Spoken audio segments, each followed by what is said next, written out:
गौतम की दिनचर्या एक भयानक उदासीनता से भरी थी।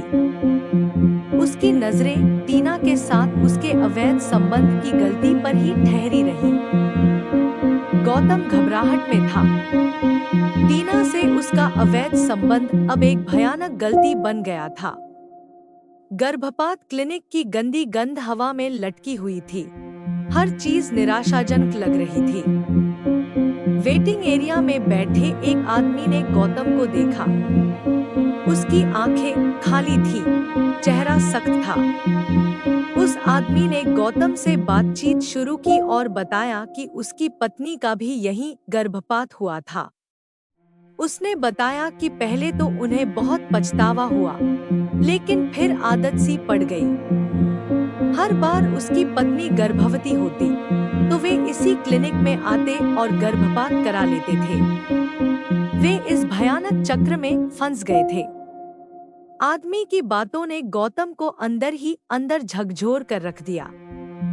वह सह नहीं पा रहा था। अचानक उसे एक ख्याल आया। वह बाहर निकला और अपनी गाड़ी से एक चीज लाया। वह था टीना के गर्भ का मूर्ति, जिसे उसने लाइव कास्टिंग के दौरान बनाया था।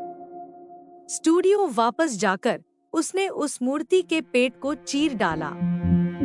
मूर्ति के अंदर उसने एक छोटी सी गुड़िया रख दी, जिसे उसने आस नाम दिया था। यह गुड़िया उस भ्रूण की तरह दिखती थी, जिसे अभी-अभी खत्म किया गया था। गौतम ने उस गुड़िया को मूर्ति के अंदर इस तरह से रखा कि मानो वह जीवित हो। यह सोचकर ही उसे रूह कंपा देने वाली ठंड लग गई कि उसने एक निर्जीव मूर्ति में जान डालने की कोशिश की है। अर्जुन और टीना शादी कर लेते हैं। शादी के बाद अर्जुन का करियर ऊपर चढ़ता है। उसकी बनाई हुई अर्जुन की मूर्ति सबसे ज्यादा सराही जाती है।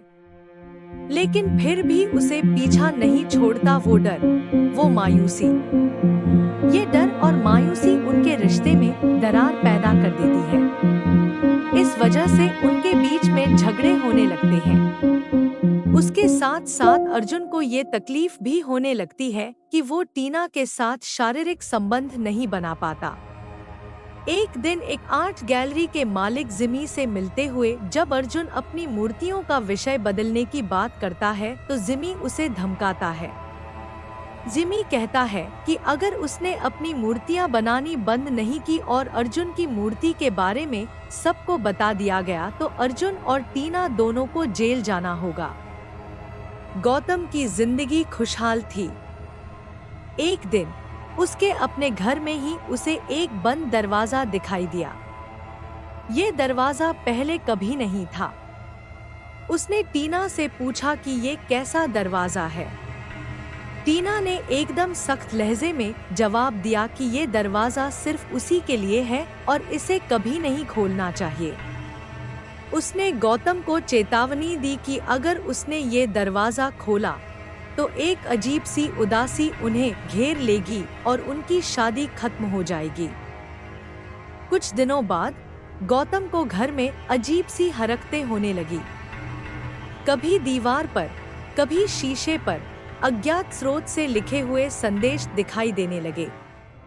ये संदेश सिर्फ 2 शब्दों में लिखे होते थे, मदद करो और हिरोसा से। ये शब्द बड़े लाल अक्षरों में लिखे होते थे, जो दीवारों से खून निकलने जैसा भयानक लगता था। अपने दोस्त धर्मेश को हेरोसेस बिल्डिंग से बाहर निकलते हुए देखकर वह पूछता है। धर्मेश उसे बताता है कि यह कमजोर दिल वालों के लिए नहीं है और उसे सदस्य बना देता है। गौतम को बताया गया है कि हेरोसेस में एकमात्र नियम कभी नहीं पूछना है। गौतम बलात्कार, आत्महत्या और एक लड़के को उसके माता-पिता द्वारा हिंसक रूप से प्रताड़ित किए जाने को दर्शाने वाले वीडियो देखकर बना है। धर्मेश ने उन्हें बताया कि कैमरे हेरोसेस इंक द्वारा दूसरों की जानकारी के बिना रखे गए थे और कहते हैं कि पीड़ितों के प्रति कुछ भी नहीं किया जा सकता है। गौतम उस खबर से पूरी तरह टूट चुका था। धर्मेश ने दावा किया था कि मां के साथ ही उस बच्चे की भी मौत हो गई है। ये सुनकर गौतम अपने किए पर पछतावे से भर गया। मूर्तियों की प्रदर्शनी में उसे हीरोसे के कुछ सदस्यों के बीच बातचीत सुनाई दी। एक आदमी कह रहा था कि माता पिता को पैसा दिया गया है और उसने एक वीडियो देखा है जिसमें मां बच्चे को डुबो रही है। उस आदमी को पूरा यकीन था कि जल्द ही वह बच्चा मर जाएगा। ये बातें सुनकर गौतम का दिल दहल गया। गुस्से और बेचैनी से भरकर वो सीधे हीरोसे के अड्डे पर पहुंचा। वहां का नजारा देखकर उसके पैरों तले जमीन खिसक गई।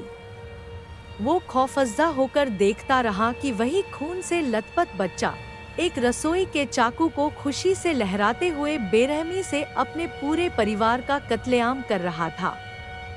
वायु अतिशांत थी, मानो किसी भयानक तूफान से पहले की खौफनाक शांति। गौतम कंप्यूटर पर बैठा था, यूट्यूब चैनल के मेन्यू में खोया हुआ। कुछ देर तक वो midnight tales Hindi YouTube channel के वीडियोस देख रहा था। बाद में उसने एक क्लिक ने उसकी पूरी दुनिया को अंधकार में झोंक दिया। चैनल मेन्यू में एक और प्रोफाइल दिखाई दी। वो था उसके अपने घर का। उसने माउस को घुमाया और प्ले बटन दबाया। बड़ी स्क्रीन पर जो नजारा आया उसने गौतम की रगों में खून जमा। टीना, उसकी पत्नी, धर्मेश के साथ बेडरूम में थी। धर्मेश वही शख्स था जिसे गौतम अपनी मां के कहने पर घर बुलाता था। लेकिन आज जो तस्वीर सामने थी वो किसी बुरे सपने से कम नहीं थी। धर्मेश के साथ टीना नहीं अकेली थी, बल्कि उसका एक और दोस्त रियो भी वहां मौजूद था। तीनों हंसी खुशी से बातें कर रहे थे।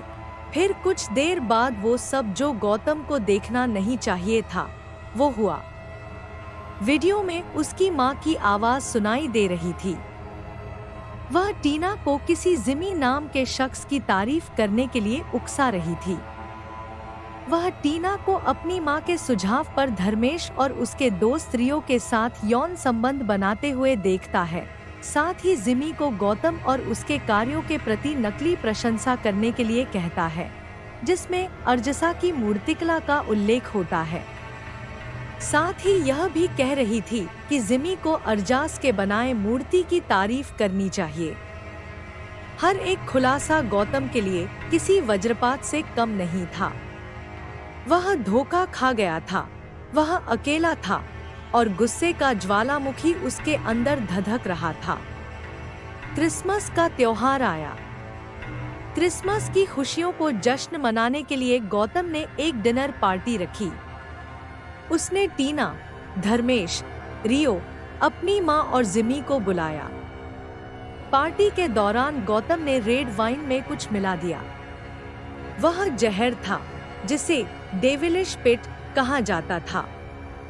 यह जहर पीने वाले को सिर्फ 10 मिनट के लिए पूरी तरह से लकवा मारा हुआ कर देता था। 10 मिनट गौतम के खून के प्यासे दिल के लिए काफी थे। जब सभी मेहमान जहर के असर में लकवा मारा हुआ थे, तब गौतम ने अपना खौफनाक इंतकाम शुरू कर दिया। गौतम दरवाजे के पास पहुंचा, जो कसकर बंद था। इस पर एक आंख की भयानक सी तस्वीर बनी हुई थी, मानो वो आंख उसे घूर रही हो। घबराहट के मारे गौतम ने वो तस्वीर दरवाजे से दूर फेंक दी। फिर पूरे जोर से धक्का देकर दरवाजा खोल डाला। अंदर जाने पर वो सन्न रह गया। ये वही कमरा था जो उसने वीडियो में देखा था। वही टूटी फूटी चीजें, वही अजीब सी रोशनी। लेकिन सबसे ज्यादा चौंकाने वाली बात ये थी कि कमरे के कोने में एक औरत बैठी हुई थी। वो औरत उसकी मां से बिल्कुल मिलती जुलती थी। उसकी सूरत देखते ही गौतम को एक झटका लगा। उसे अचानक समझ आ गया कि ये सब सिर्फ उसका वहम था। ये भयानक वीडियो, ये खौफनाक घर, सब कुछ उसका दिमाग का खेला हुआ था। वह औरत दरअसल उसका बचपन था। वो वक्त जब वो एक खुशहाल बच्चा हुआ करता था। लेकिन ये खुशियां ज्यादा दिन नहीं रहीं।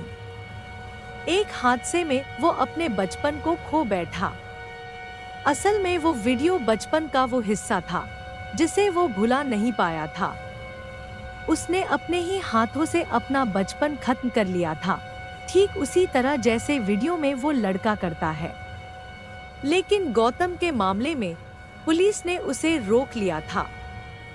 उसे हीरो से नाम के एक मानसिक अस्पताल में भर्ती करा दिया गया था। वहां रहते हुए उसने अपने आप में ही एक अच्छा इंसान होने का नाटक रचाना शुरू कर दिया। ये उसका नया व्यक्तित्व था जो उसने अपने असली खौफनाक अतीत को दबाने के लिए बनाया था। रमेश नाम की एक पत्रकार गौतम से मिली, जिसने उसे मूर्तिकला के लिए किताबें और मैगजीनें दी, जिन्हें गौतम ने अपनी कल्पना को और उड़ने में मदद के लिए लिया। रमेश से मिलने के बाद गौतम को उससे प्यार हो गया। उसने अपनी कल्पना में उसे टीना नाम दिया और उसे अपनी पत्नी मान लिया। लेकिन असल जिंदगी में रमेश कोई और थी। वो अस्पताल का स्टाफ थी। अपनी धुंधली दुनिया में खोया हुआ गौतम खुद को एक कैथोलिक पादरी के रूप में भी देखने लगा। वह एक ऐसे आदमी की मदद कर रहा था जो उसी भयानक स्थिति से गुजर रहा था जैसी गौतम खुद कल्पना में जी रहा था। उस आदमी को रोकने के लिए गौतम ने उसे सलाह दी कि वो अराजकता के उस दार्शनिक दरवाजे को ना खोले जिसे वो मना किया हुआ दरवाजा कहता था। लेकिन उस आदमी ने गौतम की बात नहीं मानी। उसने धीरे से उस दरवाजे को खोला। अचानक कमरे का तापमान गिर गया। एक अजीब सी हवा चलने लगी। चीखें सुनाई दी जो किसी इंसान की नहीं लग रही थी। कमरे की दीवारें खून की तरह लाल हो गईं। अंधेरे के कोनों से भयानक चेहरे झांकने लगे। आदमी सहम गया और माफी मांगने लगा, लेकिन तब तक बहुत देर हो चुकी थी। उसका कमरा चीखों से गूंज उठा।